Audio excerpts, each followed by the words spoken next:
Parliament ఎన్నికల్లో Congress party అభ్యర్థి గెలుపు కోసం ప్రతి కార్యకర్త కష్టపడి పనిచేయాలని జిల్లా ఇన్ఛార్జి మంత్రి సీతక్క అన్నారు. పార్లమెంట్ ఎన్నికల నేపథ్యంలో భైంసా పట్టణంలో గౌరీశంకర్ ఫంక్షన్ హాల్లోని నియోజకవర్గ కార్యకర్తలు విస్తృత స్థాయి సమావేశం నిర్వహించారు.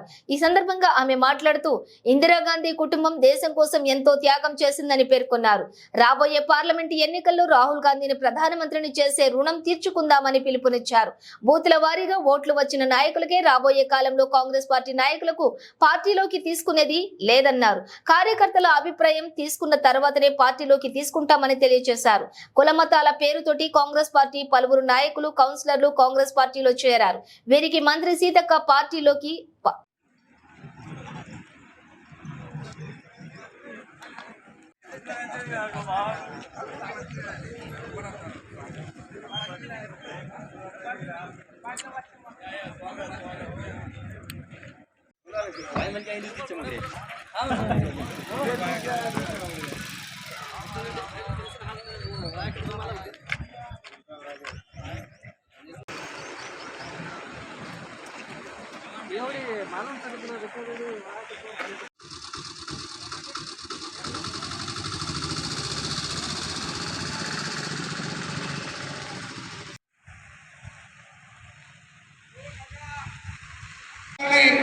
స్వాగతం సుస్వాగతం.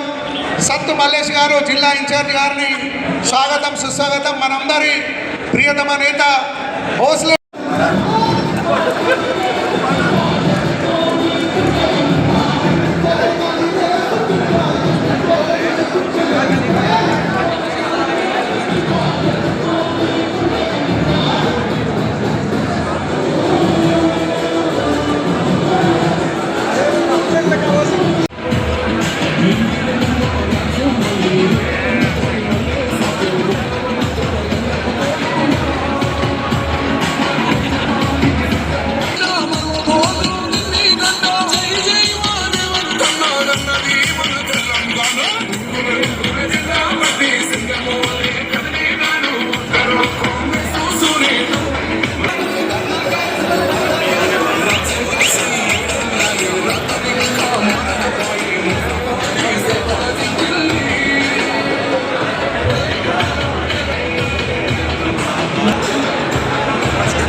వారితో తిరిగినాము. వారిని దగ్గర నుంచి చూసినప్పుడు ఇంత గొప్ప మానవతావాది, ఇంత గొప్ప ఆలోచన పరుడు నిజంగా ఈ దేశానికి అవసరం. డిక్టేటర్షిప్ ఆయన దగ్గర లేదు. సామాన్యులతో ఒక సామాన్యులా కలిసిపోయేటువంటి గొప్ప వ్యక్తిత్వం కలిగినటువంటి నాయకుడు రాహుల్ గాంధీ గారు. వారికి ఒక అవకాశం ఇవ్వడం కోసం ప్రతి కార్యకర్త ప్రతి నాయకుడు మరి కర్తవ్యంతో పనిచేయాలని ఈ సందర్భంగా తెలియజేస్తూ ఏ సమస్యలున్నా ఇద్దరికి చెప్పండి, కాకుంటే మాకు కూడా చెప్పండి, తప్పకుండా చేస్తాం. గొడవలు ఇబ్బందులు ఎక్కడ ఉండొద్దు. ఇంకా మీరందరూ అన్ని తప్పులా కలిసిపోతే ఇంకా అవగలిగినటువంటి పార్టీ నుంచి కూడా మీరు ఇంకా తీసుకోవాలి, కలుపుకోవాలి.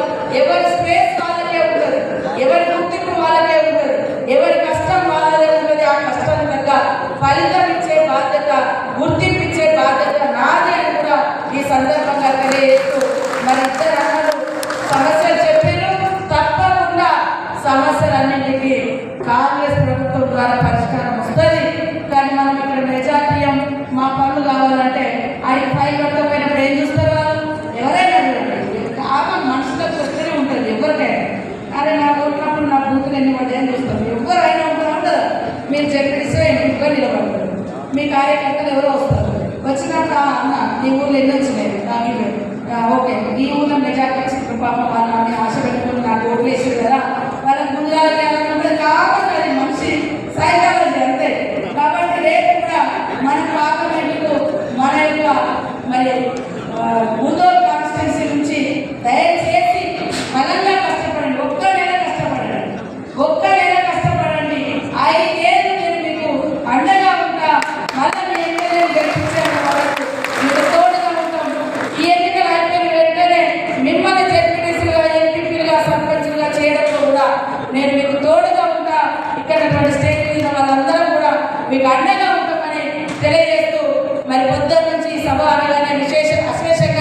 తరలి వచ్చిన మీ అందరికీ పేరు పేరున నమస్కారాలు. చేతి గుర్తుకే, చేతి గుర్తుకే. కొద్దిసేపు శాంతియుతంగా ఆలోచించాలి. మానవ నైజం కోపం వస్తుంది, కానీ అంత మనమే కదా. ఎదుటోళ్ళు మనకు ఎవరున్నారు చెప్పి ఇక్కడ మరి వాళ్ళని కూడా తలదించుకునే రకంగా మనం కొట్లాడుతున్నామా? కలిసి ఉందామని ఆలోచిస్తే ఖచ్చితంగా కలిసి ఉంటేనే కలదు సుఖమని ఎందుకంటే నుంచి మన పెద్దలు ముందుగా చెప్పలే. కాబట్టి వాస్తవ టెన్షన్స్ పెట్టుకుంటే బీపీలు పెరుగుతాయి, షుగర్లు పెరుగుతాయి, హార్ట్ అటాక్లు వస్తాయి, ఇవన్నీ వస్తాయి. కొద్దిసేపు నీ మీద నాకు, నా మీద నీకు అన్నట్లు చెప్పినా కూడా నాకు కూడా సరళే మాట్లాడుకుందామని చెప్పి లేదంటే పెద్దలకు చెప్పండి, మాకు చెప్పండి, జిల్లా అధ్యక్షులు చెప్పండి, పరిష్కరించుకుందాం.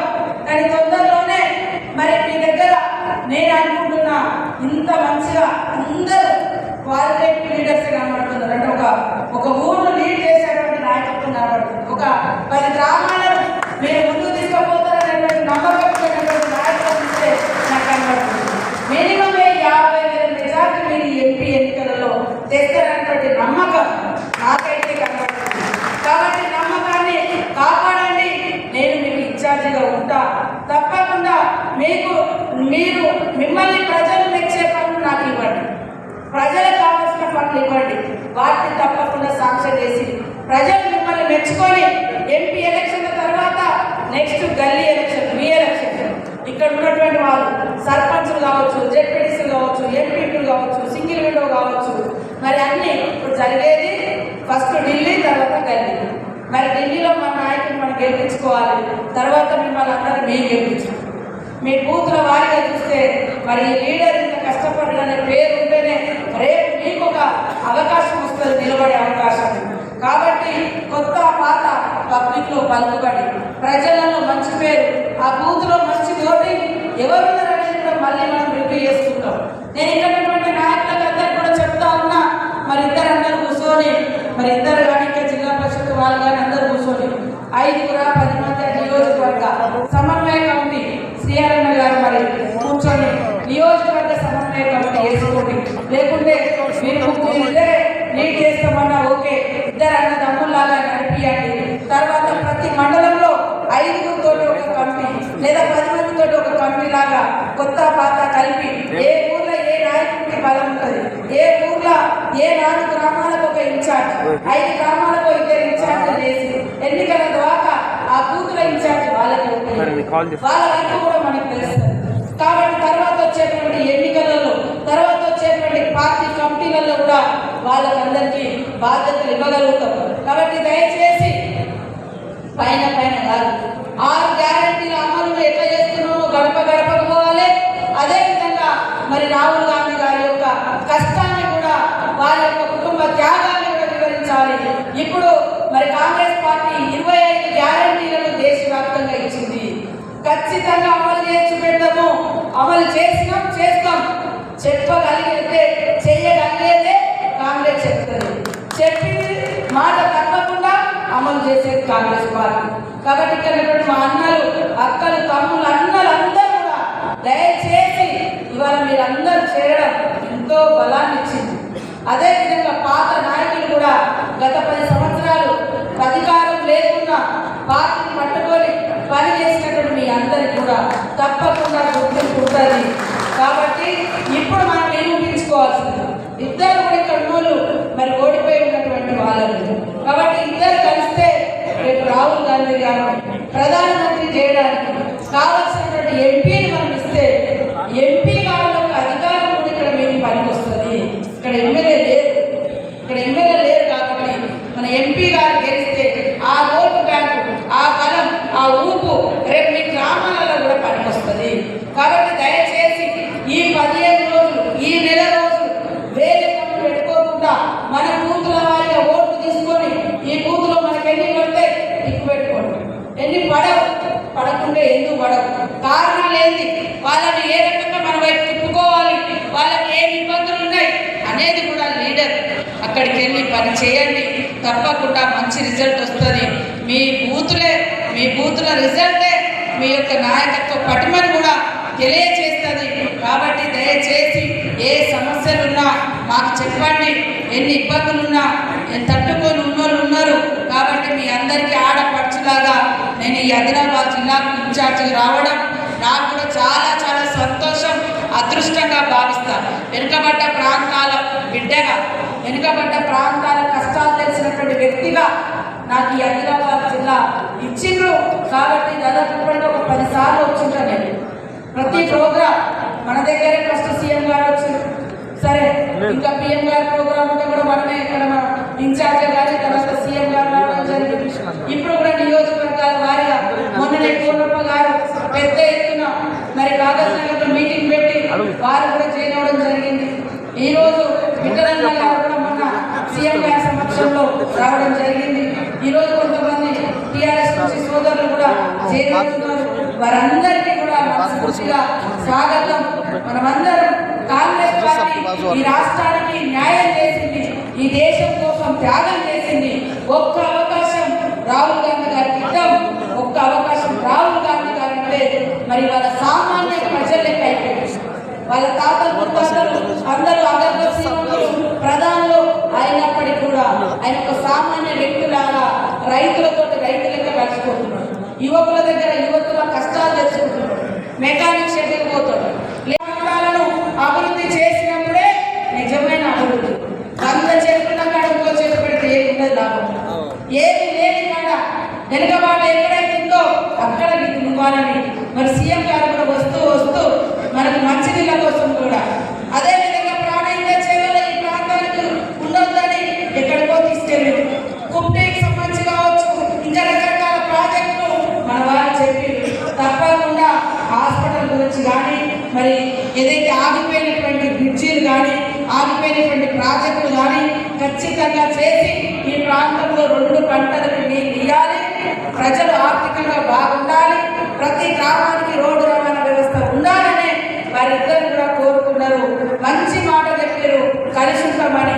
వాస్తవానికి మనం ఎక్కడైతే వీక్ ఉన్నామో అక్కడ గ్రామాలలో లీడర్షిప్ను పెంచుకోవాలి. ఇప్పుడు మనకు ఒక అవకాశం, నేను మళ్ళీ చెప్తున్నా, 34 ఏళ్ల తర్వాత ఒక్క అవకాశం రాహుల్ గాంధీ గారిని, ఒక్క అవకాశంతో రాహుల్ గాంధీ గారిని ప్రధానమంత్రి చేద్దాం. ఇప్పుడు ఇదే మోడీ గారు మరి 30 ఏళ్ళ నుంచి పదవి లేకుండా ఎప్పుడు లేడు. గత 15 సంవత్సరాలు గుజరాత్లో రకరకాల సృష్టించినా కూడా మరి ఆయన ముఖ్యమంత్రిగా ఉన్నాడు. గత 10 ఏళ్ళ నుంచి దేశానికి ప్రధానమంత్రిగా ఉన్నాడు. దాదాపు 30 సంవత్సరాల నుంచి ఆయన ఇక్కడే ఏకస్వామ్యం, వ్యక్తి స్వామ్యం నడుస్తుంది. ఇక్కడ ఏమంటారు కుటుంబం త్యాగాల కుటుంబం. నెహ్రూ గారు చనిపోతే ఇందిరమ్మ వారి యొక్క త్యాగాన్ని, వారి యొక్క సిద్ధాంతాన్ని ముందుకు నడిపించింది. మరి ఇందిరాగాంధీ చనిపోతే రాజీవ్ గాంధీ ఇందిరమ్మ ఆశయాలను మోసుకొచ్చిండు, త్యాగాన్ని మోసుకొచ్చిండు. మరి రాజీవ్ గాంధీ గారు చనిపోతే సోనియమ్మ రాజీవ్ గాంధీ గారి యొక్క నూతన ఆలోచన విధానాన్ని తీసుకొచ్చింది. ఒంటి చేయితోటి ఒంటరి మహిళగా, 2 బిడ్డల చిన్న పిల్లల తల్లిగా 3 సార్లు ఈ దేశంలో కాంగ్రెస్ పార్టీని అధికారంలోకి తీసుకొచ్చిన తల్లి సోనియమ్మ. కానీ ఆమె ప్రధానమంత్రి పదవి తీసుకోలేదు, రాష్ట్రపతి గారు కావాలంటే కావచ్చు తీసుకోలేదు. మరి ఏ పదవి తీసుకోకుండా ఈ దేశానికి మంచి జరగాలి, ప్రజల ఆకాంక్ష నెరవేరాలి, ప్రజల ఆకలి తీర్చాలనేటువంటి లక్ష్యంతో పనిచేస్తున్నటువంటి కుటుంబం ఇందిరమ్మ కుటుంబం తప్ప అది కుటుంబ పార్టీ కాదు, త్యాగాల కుటుంబం అని కూడా ఈ సందర్భంగా తెలియజేస్తా ఉన్నాను. మన నాయకులకు అందరికీ ఒకటే విషయం, ప్రతి ఇంట్లో సమస్యలు ఉంటాయి, సమస్య లేకుండా ఇక్కడ ఉండదు. మరి ఇది ఒక పెద్ద పార్టీ, మీరందరూ కొత్త పార్టీ, అక్కడ కొన్ని సమస్యలు ఉంటాయి. ఓపిక ఉన్నోళ్ళు ఎప్పుడైనా అత్యున్నతమైన స్థానంలోకి వస్తుంది. అది ఏదైనా స్థాయి కాదు. రేపు జరిగేది ఢిల్లీ ఎన్నికలు, మరి అంతకంటే పెద్ద లీడర్లు మనకు ఎవరు లేరు కదా. మనం ఒకటే కావాలనుకుంటున్నాం, రాహుల్ గాంధీ గారిని ప్రధానమంత్రి చేయాలని. ఈ విషయంలో ఎవరు కూడా ఎక్కడ విభేదించాల్సిన అవసరం లేదు. చిన్నగా మీకు ఏమైనా అక్కడెక్కడ సమన్వయ లోపాలు వస్తే వాళ్ళిద్దరు స్టేజ్ మీద ఉన్నోరు మంచిగా ఉన్నారు, ఐక్యంగా ఉంటామని. కాబట్టి దయచేసి గుడ్ లీడర్లుగా ఉండండి, గ్రూప్ లీడర్లు కాకండి, గ్రేట్ లీడర్లుగా ఉండండి, కానీ గ్రూపిజాన్ని పెంచుకోకండి. అదే భిన్నత్వంలో ఏకత్వం, భిన్నత్వంలో మరి కాంగ్రెస్ ప్రభుత్వం నెహ్రూ గారు నిర్మించింది. అన్ని కులాలు, అన్ని మతాలు ఉన్నారు. అది ఎవరి విశ్వాసం వారిది, ఎవరి నమ్మకం వారిది, కానీ అందరం భారతీయులు అనేటువంటి గొప్ప కాన్సెప్ట్ తోటి ఈ దేశానికి ఒక గొప్ప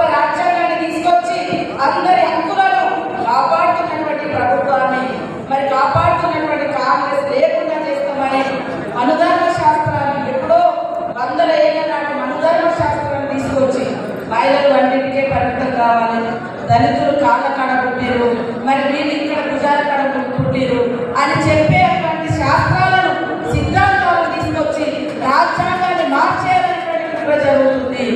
రాజ్యాంగాలు తీసేసి కార్పొరేట్ కంపెనీలకు దారాదత్తం చేసేటువంటి వ్యవస్థ నడుస్తుంది. మనం ఒక్క బోరేసుకుందామంటే సెంట్రల్ ఫారెస్ట్ అడ్డం వస్తుంది, కానీ కార్పొరేట్ కంపెనీలకు మాత్రం అన్నింటి పర్మిషన్ వస్తుంది. అంటే ఇవాళ మీరు చూడండి, కార్పొరేట్ కంపెనీల యొక్క అప్పులు మొత్తం మాఫీ అయినాయి, కానీ పేద రైతులకు మాత్రం మాఫీ చేయడానికి సెంట్రల్ గవర్నమెంట్ రూపాయి అయ్యేది.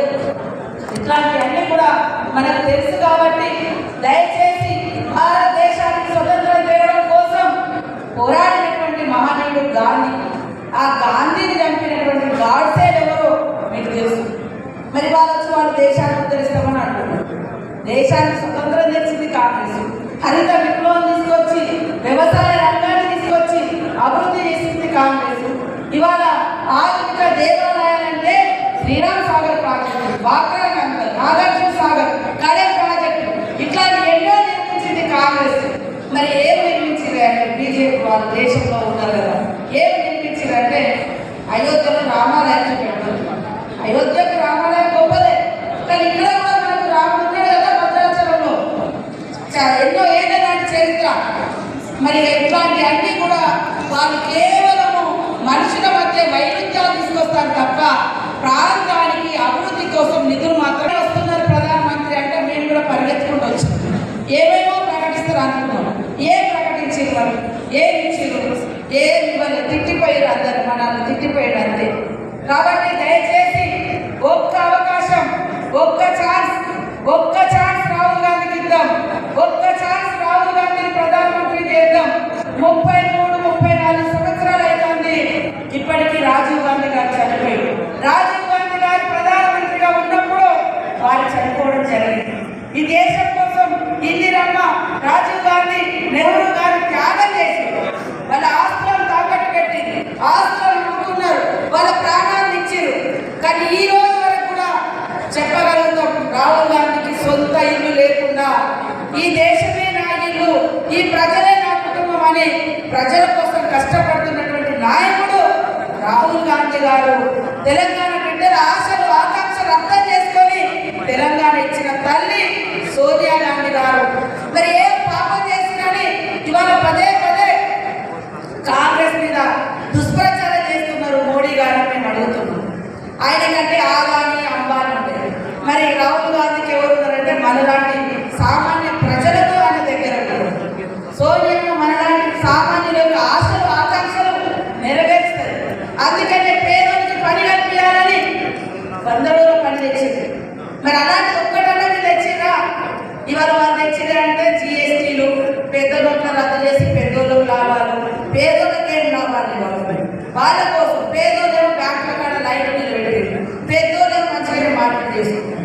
ఇట్లాంటి కష్టాలు వాళ్ళ కాలంలో వచ్చినాయి. కాబట్టి ఈరోజు పాత కొత్త మేము కూడా 6 ఏళ్ల కింద 7 ఏళ్ల కింద కాంగ్రెస్లోకి వచ్చినాం, కష్టపడ్డాం, ప్రజలతో ఉన్నాం, ప్రజల యొక్క సమస్యల మీద పోరాటం చేశాం. కాబట్టి సోనియమ్మ, రాహుల్ గాంధీ గారు గుర్తించారు. మరి ఈరోజు ఒక అవకాశం వచ్చింది, కాంగ్రెస్ పార్టీని ప్రజలు గెలిపించారు. ఆ గెలుపులో భాగంగా నాకు ఒక మంత్రి అయ్యే అవకాశం వచ్చింది, రేవంత్ రెడ్డి గారికి ఒక సీఎం అయ్యే అవకాశం వచ్చింది.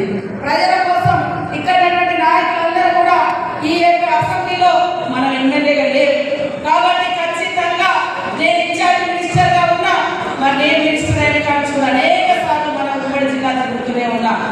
కార్యకర్తలకు భరోసా ఇస్తున్నా, గ్రామాల పరిస్థితి తెలుసుకుంటున్నాం. నీళ్లు లేని కాడ నీళ్లకు నిధులు, రోడ్లు లేని కాడ రోడ్లకు, అదే విధంగా మరి సీఎం గారు కూడా ప్రతి నియోజకవర్గానికి వెంటనే 10 కోట్లతోటి SDF స్పెషల్ డెవలప్మెంట్ కింద ప్రతి నియోజకవర్గానికి 10 కోట్లు ఇవ్వడం జరిగింది. NREGS వర్క్స్ కూడా మరి వెంటనే సాక్ష్యం చేయడం జరిగింది. అన్న కూడా విడుదలన్న కూడా మరి వారు చాలా డెవలప్మెంట్ యాక్టివిటీస్ కూడా చెప్పడం జరిగింది. వారి తపన అర్థమైంది. ఇటు నారాయణరావు పటేల్ కూడా ఎప్పుడు నేను ఎక్కడ మూడు అడుగులో ఎక్కడ ఫోన్ చేసి అమ్మా నాకు ఇది కావాలి, ఇది కావాలి, అది కావాలని వారు కూడా డెవలప్మెంట్ గురించే నిత్యం అడుగుతా ఉన్నారు. కాబట్టి సుగుణ గారికి, భాస్కర్ గారికి, ఇతర సోదరులకు అందరికీ నమస్కారాలు, ధన్యవాదాలు తెలియజేస్తా ఉన్నాను. నేను ఒకటే చెప్పదలుచుకున్నా, నాకు ఇన్ఛార్జ్ మినిస్టర్గా ఈ జిల్లా నుంచి ఏదో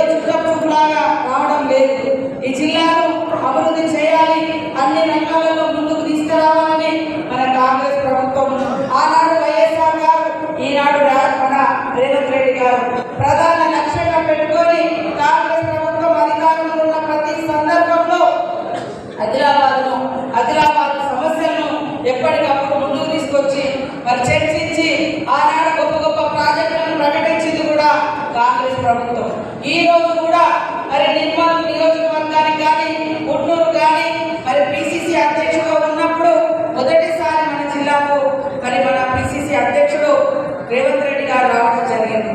మరి ఇప్పుడు సీఎం అయిన తర్వాత కూడా మొదటి పర్యటన మన ఆదిలాబాద్ జిల్లాకే పెట్టుకున్నాడంటే ఆదిలాబాద్ జిల్లా, ఉమ్మడి ఆదిలాబాద్ జిల్లా మీద ఉన్నటువంటి ప్రేమను మీరు అర్థం చేసుకోగలుగుతారని నేను అనుకుంటా ఉన్నాను. అదే కాకుండా నేను కూడా ఎప్పటికప్పుడు ఇక్కడ ఏ సమస్య ఉన్నా మరి ఆ సమస్యల పరిష్కారం కోసం మన వాళ్ళు హైదరాబాద్కి వచ్చినా, ములుగు వచ్చినా, నేను ఇక్కడికి వచ్చినా ఖచ్చితంగా వారానికి 10 రోజులకు 2 రోజులు మన ఉమ్మడి జిల్లాలో పర్యటిస్తూనే ఉన్నాం. ఎందుకంటే అభివృద్ధి చేయాలి, పార్టీని కూడా బలోపేతం చేసుకోవాలని. ఈ నియోజకవర్గాలలో మనకి ఇప్పుడు ఎమ్మెల్యే లేరు. మన పార్లమెంట్ పరిధిలో ఏకైక ఎమ్మెల్యే మేడం బొచ్చు గారు ఉన్నారు. సరే, కొన్ని రకరకాల సమస్యలతోటి ఇక్కడ వాళ్ళు ఓడిపోయారు. కానీ ఈరోజు కాంగ్రెస్ గవర్నమెంట్ వచ్చిన తర్వాత ఏదైతే మాట ఇచ్చినామో మాటకు నిలబడి కట్టుబడి కష్టాలున్నా, ఆర్థిక ఇబ్బందులున్నా కూడా మరి ఈరోజు బడ్జెట్లో 6 లక్షల కోట్లకు పైగా అప్పులున్న ఈ రాష్ట్రాన్ని మరి 70,000 కోట్లు అప్పులకు వడ్డీ కట్టుకుంటూ ఇవాళ ఏ ఒక్క సంక్షేమ పథకాన్ని కూడా ఆగకుండా అమలు చేస్తున్నది మన సీఎం రేవంత్ రెడ్డి గారి కాంగ్రెస్ ప్రభుత్వం అని ఈ సందర్భంగా తెలియజేస్తా ఉన్నాను. ఇవాళ టీఆర్ఎస్ నాయకులు, బీజేపీ నాయకులు మన వెంట పడుతున్నారు. ఎక్కడ ఏ చిన్న పొరపాటు జరిగినా జరగకుండా అనుకోకుండా కరెంటు నిమిషం వైపు దాకి ఏదో వైపు పోయినా కరెంటు పోయిందో కరెంటు ఎక్కడో ఏదో చిన్న సమస్య జరిగినా ఎందుకంటే వాళ్ళ అధికారం పోయిన అసహనంతో ఇవాళ ఇబ్బంది పడతా ఉన్నారు.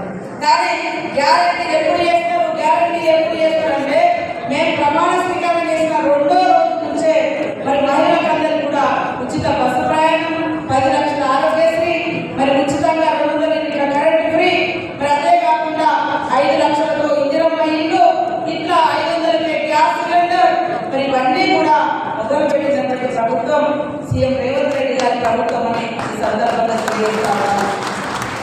ఎవరు ఎలాంటి ఆడంబరాలు పోవడం లేదు. ప్రజలకు కష్టాలు కన్నీళ్ళు తుడవాలి. మరి 2 నెలల్లోనే 30,000 ఉద్యోగాలను వెంటనే భర్తీ చేసినటువంటి ఘనత మన సీఎం రేవంత్ రెడ్డి గారి ప్రభుత్వం. కాబట్టి ఒక్కటే అడుగుతున్నాం, మనకందరికీ తెలుసు ఈ దేశంలో కానీ ఈ రాష్ట్రంలో కానీ 10 సంవత్సరాలకు ఒకసారి ప్రభుత్వాన్ని మార్చే ఆలోచన, చైతన్యం ఈ దేశ ప్రజలకు, ఈ రాష్ట్ర ప్రజలకు ఉన్నది. ఎన్నికల ముందు కూడా మేము ఒకటే చెప్పినాం, బరాబర్ 10 సంవత్సరాలకు ఒకసారి తెలంగాణ ప్రజలు ప్రభుత్వాన్ని మారుస్తారని చెప్పినా దాని ప్రకారం తెలంగాణ ప్రజలు మార్చిండ్రు, కాంగ్రెస్ పార్టీకి అవకాశం వచ్చింది. అదేవిధంగా దేశంలో కూడా గతంలో 10 సంవత్సరాలు బీజేపీ, 10 సంవత్సరాలు మన కాంగ్రెస్, 10 సంవత్సరాలు మళ్ళా బీజేపీ వచ్చింది. ఇప్పుడు మళ్ళా 10 సంవత్సరాలు ఖచ్చితంగా రాహుల్ గాంధీ గారి నాయకత్వంలో కాంగ్రెస్ పార్టీ అధికారంలోకి రాబోతుంది. వారి పైకి ఏదేదో మాట్లాడుతున్నారు. 10 సంవత్సరాలలో ఏం అభివృద్ధి చేసినంటే ఇంటింటికి అక్షింతలు తీసుకొచ్చేసి, ఇంటింటికి అక్షింతలు ఇచ్చారు. కానీ గల్లీలో గడపకో ఇంటింటికో బీజేపీ ప్రభుత్వం ఏం అభివృద్ధి చేసిందంటే ఏం చెప్పట్లేదు. ఏమనంటే రాముడు తీసుకొస్తారు, ఏమనంటే భీముడు తీసుకొస్తున్నారు, ఇంకొక దేవుడు తీసుకొస్తున్నారు. మరి 10 సంవత్సరాల కాలంలో మీరు ఇస్తానన్న 15 లక్షల రూపాయల అకౌంట్లో ఇస్తా అన్నారు. 10,000 వేసి కానీ అడుగుతున్నారు. 10 సంవత్సరాలలో సంవత్సరానికి 2 కోట్ల ఉద్యోగాలు పిల్లలకు ఇస్తా అన్నారు. కనీసం 10,000 ఉద్యోగాల నుంచి కానీ అడుగుతా ఉన్నారు. కాబట్టి ఇక్కడ మన ఆదిలాబాద్ జిల్లా నుంచి అచ్చంపేట వరకు చూస్తే అడవులున్న జిల్లా, వెనుకబడ్డ ప్రజలు, ఆదివాసులు, గిరిజనులు, దళితులు, బహుజనులు, మైనార్టీలు పేదలున్నటువంటి జిల్లాలు, అటవీ ప్రాంతాలు. ఒక్క ఊరికి కూడా రోడ్ వేస్తున్నామంటే మరి ఫారెస్ట్, సెంట్రల్ గవర్నమెంట్ తన చేతుల్లో ఫారెస్ట్ శాఖను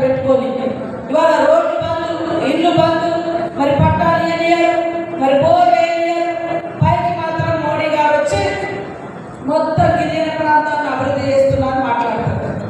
మరి ఇక్కడ ఈ రోజు వరకు కూడా అనేక కార్యక్రమాలు ఆగిపోయినటువంటి విషయం గత ఎంపీగా మరి గతంలో బీజేపీ ఎంపీ ఉన్నారు, 10 ఏళ్ల నుంచి బీజేపీ వాళ్ళే ఉన్నారు మన దేశంలో. కానీ ఏం జరిగిందని నేను అడుగుతున్నా. కాంగ్రెస్ ఉన్నప్పుడు పేదలకు ఉపాధి హామీ చట్టం తెచ్చినాం.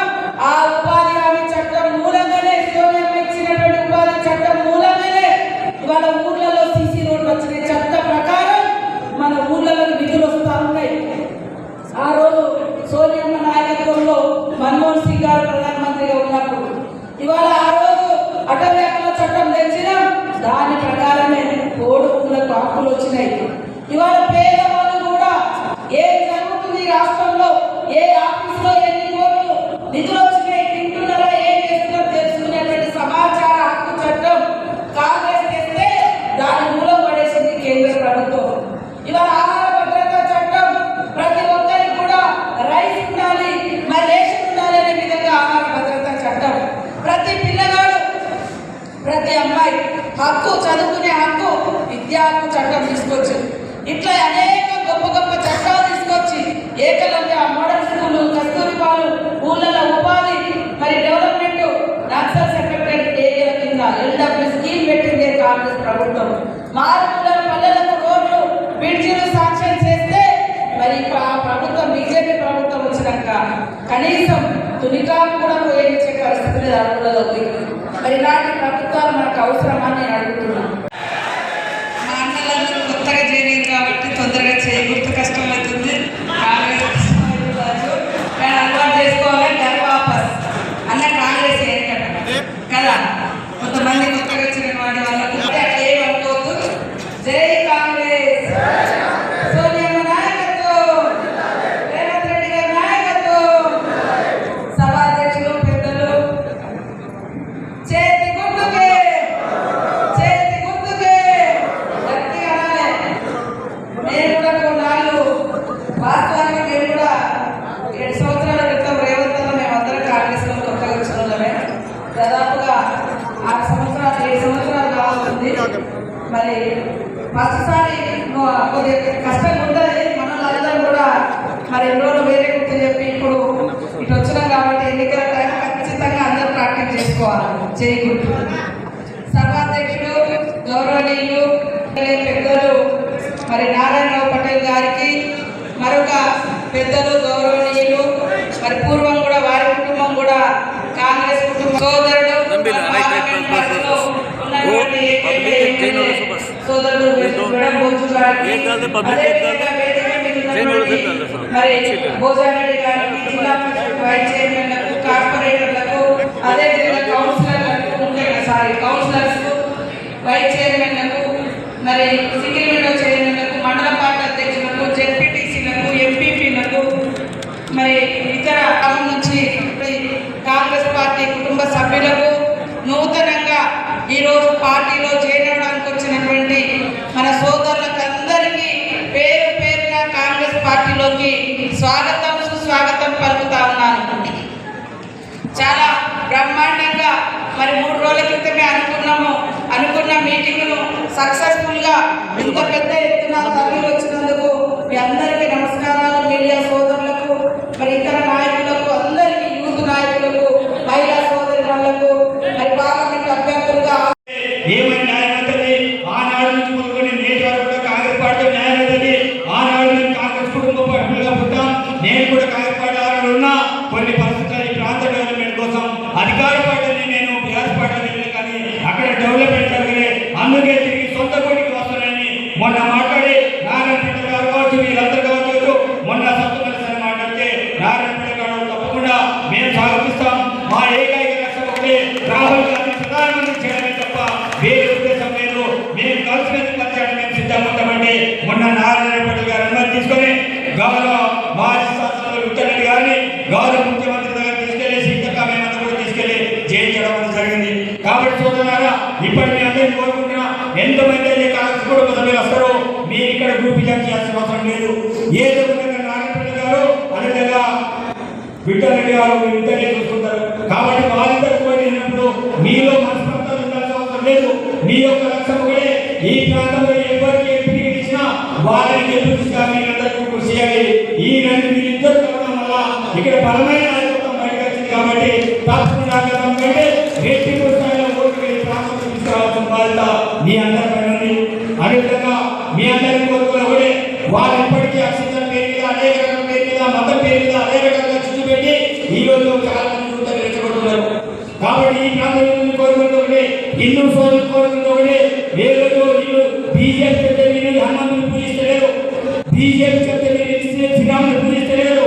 మా తాత ముత్తాతల నుండి సంప్రదాయం అందరికి తెలుసు. ఈ రోజు హనుమంతుని పూజించడం మా తాత ముత్తాతలు నేర్పించారు, శ్రీరాముని పూజించడం మా తాత ముత్తాతలు నేర్పించారు. ఈ రోజు కాషాయకరణ వేసినంత మాత్రం మనము ఈ రోజు సంస్కృతి సంప్రదాయం గురించో ఈ రోజు ధర్మాన్ని కాపాడడం గురించో మనం నేర్చుకుంటలేము. కాబట్టి సోదరులాగా ఈ మత పిచ్చితోటి ఎవరైతే రాజకీయం చేయాలనుకున్న దేవుడి పేరు మీద రాజకీయం చేసిన వాళ్ళని మీ అందరూ కూడా హిందూ ముస్లిం సిక్ సాయి మనమందరం కూడా కలిసి బుద్ధి చెప్పాల్సిన సమయం ఆశయం ఉంది. కాబట్టి సోదరులను మీ అందరినీ కోరుకుంటూ ఉండే పైగా సర్వసత్య సాక్షి ఈ ప్రాంతంలో ఏదైతే అమ్మవారు ఉన్నారో వాళ్ళు విద్యావంతులుగా ఈ ప్రాంతవాసులుగా మరి ఆ ఒక సరస్వతి ఆశీర్వాదంతో మనమందరం కూడా ఆలోచన చేద్దాం. ఈ ప్రాంతంలో ప్రశాంతవంతంగా ఉండాలంటే మీరు మనమందరం కూడా కలిసిమెలిసి ఉండాలి. కానీ రెచ్చగొట్టే వాళ్ళని అలాంటి వాళ్ళని మీరెవరు కూడా రెచ్చగొట్టుంటే మీరు రెచ్చిపోయి మీరు కూడా ఏదో చేయాల్సిన అవసరం లేదు. ముస్లిం సోదరులు కావాలని నేను కోరుకున్నప్పుడే ఇంతమంది మా సోదరులు చెప్పిండు ఏమైంది మైనారిటీ లోన్స్ అని. ఈ రోజు మిత్రులను ఈ ప్రాంతంలో కాకపోతే చేయడానికి కారణం ఈ రోజు కేసీఆర్ వాళ్ళు మోసం చేసింది కాబట్టి అతను మోసగాడు కాబట్టి ఈ రోజు కాంగ్రెస్ పార్టీ రావడం జరిగింది. కాబట్టి సోదరులారా కేసీఆర్ వాడు కేవలం ముస్లింలే కాదు ఈ రోజు అన్ని మతాలను అన్ని కులాలను మోసం చేసినవి ఈ రోజు కేసీఆర్ తప్ప ఎవరు కూడా కాదు. ఎందుకంటే మైనారిటీ రిజర్వేషన్ పెంచుతాడు, మైనారిటీ రిజర్వేషన్ పెంచలే. ఈ రోజు గిరిజన రిజర్వేషన్ పెంచుతాడు, గిరిజన రిజర్వేషన్ పెంచలే. దళితులకి 3 ఎకరాల భూమి ఇస్తాడు, దళితులకు 3 ఎకరాల భూమి లేదు. అదేవిధంగా దళితులకు 10 లక్షలు ఇస్తాడు, దళితులకు 10 లక్షలు ఇవ్వలే. ఎవరికి ఏం చేయలేదు. అదేవిధంగా ప్రతి ఒక్కరికి ఏదేదో మాయ మాటలు చెప్పి మాయ పత్రిక కేసీఆర్ కాబట్టి ప్రజలందరూ కూడా కోరుకున్నారు ఈ పగారిని మా మాకు పంపించాలి, తప్పకుండా ప్రజాప్రభుత్వం తీసుకురావాలని ఆలోచనతో రేవంత్ నాయకత్వంలో ప్రజాప్రభుత్వాన్ని ఏర్పరచడం జరిగింది. కాబట్టి సోదరుని కోరుకుంటూ ప్రజాప్రభుత్వం ఆనాడు ఇక్కడికి 6 గ్యారెంటీ ఏ రకంగా అమలు చేస్తున్నారని మీ అందరికీ తెలుసు. ఈ రోజు 100 రోజుల్లో మేము ఏమేమి చేస్తామని మీ అందరికీ తెలుసు. తప్పకుండా భవిష్యత్తు కూడా నేను చెప్పినవన్నీ చేస్తాం. చెప్పింది తప్పకుండా చేయకుండా ఏ రోజు కూడా మాట తప్పలే. కాంగ్రెస్ పార్టీ ఆనాడు ఉంటే నేటి వరకు కూడా ఇచ్చిన మాట కట్టుబడి కానీ కేవలం కాంగ్రెస్ పార్టీ తప్ప ఏది కూడా కాదు. కాబట్టి సోదరులారా అందరికీ కోరుకుంటే మరి ఈ ఎంపీ ఎలక్షన్లో మళ్ళా మేము సీతక్క సోదరాలు తెలియదు, మేము అత్తపరాలు తెలియదు. కానీ మీరే ఎంపీ అభ్యర్థులుగా మీరే ఎమ్మెల్యేలుగా గడప గడప తట్టండి.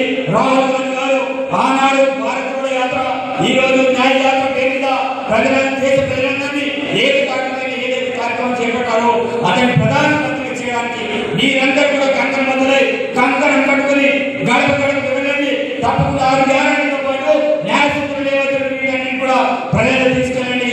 కాంగ్రెస్ పార్టీ అభ్యర్థిని గెలిపేయడం కోసం మీ అందరూ కూడా కృషి చేయాలని కోరుకుంటూ ఈ అవకాశాన్ని ప్రతి ఒక్కరు కూడా ధన్యవాదాలు తెలియజేస్తూ సెలవు తీసుకున్నాను. జై కాంగ్రెస్.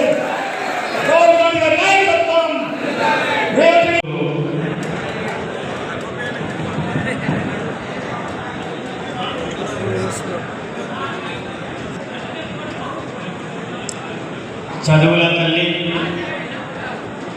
సరస్వతి మాత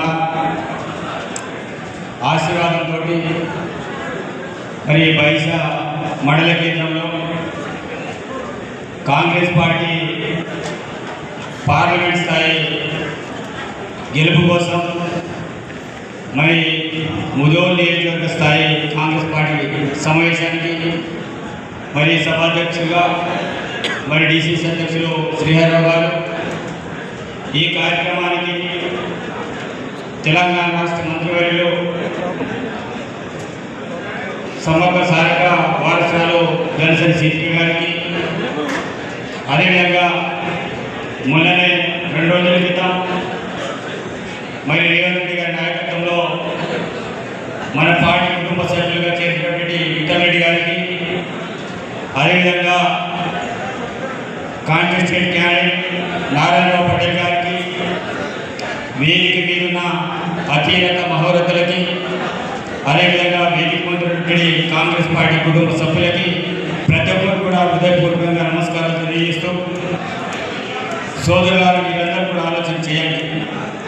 ఈ సమావేశం యొక్క ముఖ్య ఉద్దేశం ఆదిలాబాద్ పార్లమెంట్లో పార్లమెంట్ అభ్యర్థులు ఏ రకంగా గెలిపించాలో దిశానిర్దేశం చేయడానికి ఈరోజు సీతక్క గారు ఇక్కడ రావడం అనేది జరిగింది. మీ అందరికీ తెలుసు, ఆనాడు ఈ ప్రాంతంలో తెలంగాణ రాష్ట్రంలో కాంగ్రెస్ పార్టీ అధికారంలో రాదు, కాంగ్రెస్ పార్టీ కార్యకర్తలు లేరు, కాంగ్రెస్ పార్టీ మంది అయితే మాట్లాడారు మీ అందరికీ తెలుసు. ఈరోజు ఆదిలాబాద్ జిల్లాకి ఎమ్మెల్యేలు లేరు, ఏకైక ఎమ్మెల్యే కానపూర్లు మాత్రమే ఉన్నాడు. అతను ఏంటి ఏం లేదు అని చాలామంది చేస్తున్నారు. కానీ అట్లాంటి అనే వ్యక్తులకి మా ప్రాంతంలో ఇన్ఛార్జ్ మంత్రిగా ఒక పులి మీద కాబట్టి సీతక్క పార్లమెంట్ గెలిపించడానికి ఈ ప్రాంతంలో సీతక్క గారు మనకి ఇన్ఛార్జ్ మంత్రులుగా రావడం మన అందరి అదృష్టం. చాలా మంది అనుకుంటారు మా నలుగురు ఎమ్మెల్యేలు ఉన్నారు, బీజేపీ వాళ్ళు అనుకుంటున్నారు, బీఆర్ఎస్ వాళ్ళు అనుకుంటున్నారు, మాకు ఇద్దరు ఎమ్మెల్యేలు ఉన్నారు వాళ్ళు అనుకుంటున్నారు, కాంగ్రెస్ ఒకటే ఉన్నారని వాళ్ళు అనుకుంటున్నారు. తప్పకుండా బీజేపీ వాళ్ళు అనుకుంటారు. ఏమనుకుంటే మతం పేరు చెప్పి, హనుమంతుడి పేరు చెప్పి, శ్రీరాముడి పేరు చెప్పి మనం ఓట్లను తండుకోవచ్చని ఆలోచనతో వాళ్ళు ఉన్నారు. కానీ మీ అందరికీ తెలుసు, ఈరోజు భిన్నత్వం ఏకత్వం, ఈరోజు మన భారతదేశ సంస్కృతి సాంప్రదాయం గురించి మీ అందరికీ తెలుసు. ఈరోజు భారతీయ జనతా పార్టీ కేవలం హనుమంతుడి శ్రీరాముడి పేరు పెట్టి ఓటు పెట్టడం తప్ప నిజంగా ఈ ప్రాంతానికి ఏం చేశామో గురించి మాట్లాడే ఆధారాలకు లేదు. ఎందుకంటే మొన్ననే మోడీ గారు వచ్చారు, ఆదిలాబాద్ జిల్లాకి ఏమైనా చేశారని ఏం చేయలేదు. కాబట్టి సోదరులారా మీరు అందరూ కూడా ఆలోచన చేయాలి. వాళ్ళకు దమ్ము ధైర్యం ఉంటే హనుమంతుడి పేరు ముట్టకుండా, శ్రీరాముడి పేరు ముట్టకుండా ఓటు అడిగే దమ్ము ఉందంటే వాళ్ళకి ఆ దమ్ము లేదు. ఎందుకంటే వాళ్ళు ఏమనుకుంటారంటే మేమే హనుమంతుడి భక్తులం, శ్రీరాముని పూజించేది మేమే, మాకంటే పెద్ద భక్తులు ఇంకెవరు కూడా లేదు, కాషాయ కడ ఉన్నవాడే హనుమంతుడు శ్రీరాముని భక్తులు వాళ్ళు వేసుకున్నారు. కానీ వాళ్ళకి తెలియదు, ఈ రోజు కాంగ్రెస్ పార్టీ కార్యకర్త కూడా హనుమంతుని పూజిస్తారు, శ్రీరాముని పూజిస్తారని వాళ్ళకి తెలియదు. కాబట్టి వాళ్ళు ఏదైతే ఊహించడం మాటలు తప్పకుండా ఈ ప్రాంతంలో స్పెసిఫిక్ ఈ మాటలు చెప్పాలంటే తెలంగాణ హాట్ టాపిక్ పైసా ఏమంటే హిందూ ముస్లిం, ఏమంటే హిందూ ముస్లిం. కాబట్టి సోదరులారా పైసా ప్రాంత వాసులకి, ములుగు వాసులకి, ఈ ప్రాంత వాసులకి అందరికీ నేను ఒకటే విజ్ఞప్తి చేస్తున్నాను. మనం హిందూ ముస్లిం సిక్ సాయి మన అందరం కూడా కలిసినటువంటి భారతదేశం ఈ రోజు తెలంగాణ రాష్ట్రంలో ములుగులో కూడా ఉండాలి. కానీ రెచ్చగొట్టే వాళ్ళు చాలా మంది ఉంటారు. కాబట్టి రెచ్చగొట్టే మాత్రం ఎవరు కూడా రెచ్చిపోకూడదు. ఈ రోజు హిందూ సోదరులు కావచ్చు, ముస్లిం సోదరులు కావచ్చు, ఎట్టి సమస్య పరిష్కారం కావాలి, పార్లమెంట్ అభ్యర్థి ఇవ్వాలి. తప్పకుండా రాబోయే ఎలక్షన్ కూడా ఇక్కడ కూడా కాంగ్రెస్ పార్టీ అభ్యర్థిని గెలిపించాల్సిన అవసరం ఉంటుంది.